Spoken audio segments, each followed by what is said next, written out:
Greetings, fellow YouTube consumer. I am Chandler Henry with Rise Magic, and today I am giving you a tutorial that many of you requested we do after watching this video on our Instagram story. After I posted that, we were flooded with replies saying, please teach smooth, please, please, please, please, please. And ones like that.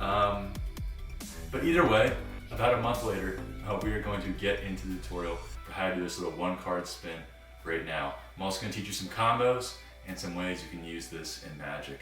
So tune in, turn the volume, and like the video. Jarvis, you there? At your service, sir. Gauge heads up display. Check. So, you really can use any deck you want for this move. The thing is, it'll just affect how fast and how long the card on top spins for. So for instance, this deck is really good for it. That 5 is going to spin lots of rotations for a little bit.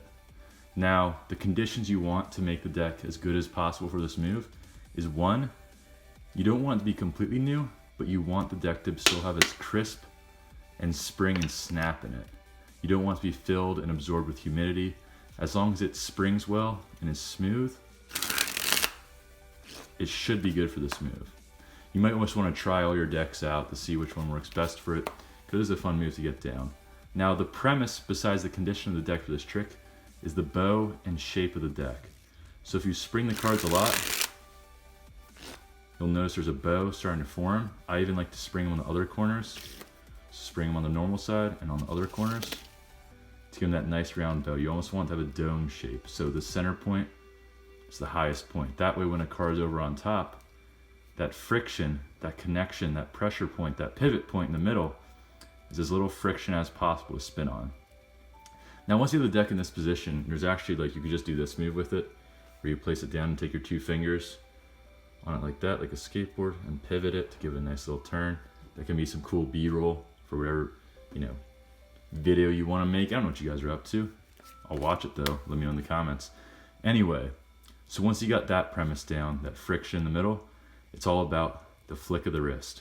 Look at the flick of that wrist. But let's get some more window light to teach this part. So what I'm saying, flick of the wrist, okay?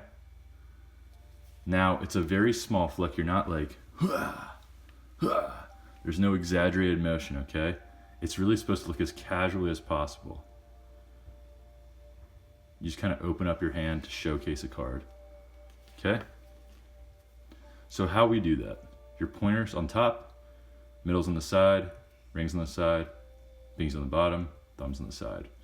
You have one card, turn it over however fancy way you want to turn it over. And then from here, you're going to curl on your wrist and bring it out. You're making momentum in the deck right now to spin it out. But the key is, when you're building up momentum, you come out here and you release your fingers. So my fingers are curled in, and as it's coming out, I release my fingers, giving this card room to spin without hitting any of them. So it's like that. You know what I'm saying? You know what I'm saying. So it's all one fluid motion of coming out and releasing your fingers for it to spin.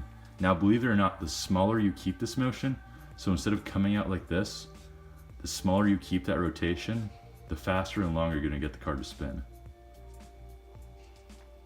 It seems counterintuitive, but the smaller you do the motion, the better the spin is going to be. Now, as long as you have this bow, there's some pretty cool things you can do with this move. First off, you could do a double pirouette. So you know how to do a pirouette in this hand, right?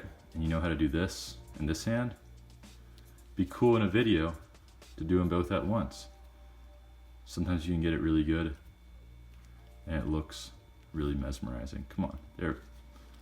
You guys know what I'm saying. Ooh, there we go, that was a good one. Stop. Okay, and then what you can also do is you can use this in Magic for a double lift convincer. So you get your double however you like, get that pinky break, whatever you want to do. Turn it over. Now, as long as you have that bow, and as long as the deck's in good condition for this, you just treat it the same way you did for the single card flourish I just taught you. It's a little flick, and believe it or not, unless you hit it like I just did, those 2 cards will stay together. keep spinning and spinning and spinning and spinning and spinning. Then from there, you can do your classic, you know, oh, look, the 9 of diamonds go in the middle. Now it's on top. Or you could go into a color change from there, you know what I'm saying? That's a triple lift. You can go, ooh, this is an awful angle for the go around, that color change. You know, all that stuff.